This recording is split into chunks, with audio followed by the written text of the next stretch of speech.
He goes, well, found out it's a little bit more expensive than I thought it was going to be. I was like, okay, but I mean, you enrolled here. Didn't you look at the tuition, then the bill you were getting and how much it was going to cost? Like, I'm not sure why you're surprised now when you probably should have noticed that well before ever coming here. So I don't understand. Why are you surprised, or why do you think now you can't afford it?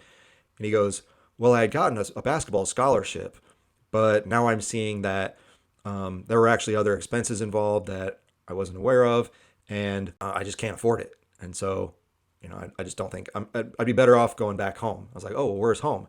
He's from another state. So I was like, wait a second. This is a kid who, again, is on like the fifth string JV basketball team. He was never going to play. All right. I had also, in the meantime, looked up his high school stats because it's very easy to find out what kids did in high school these days. And he had barely played.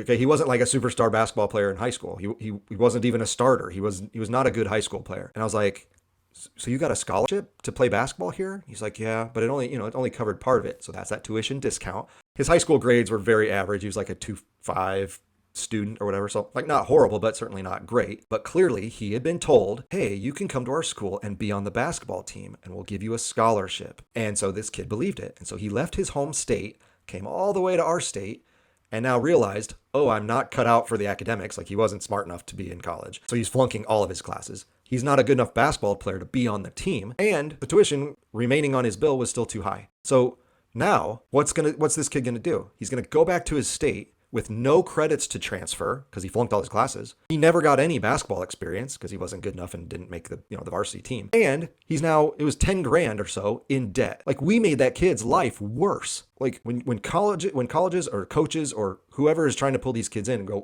we're trying to give these kids a chance to make their lives better and give them a shot. Yeah, maybe you also might be lying to them and making their lives worse.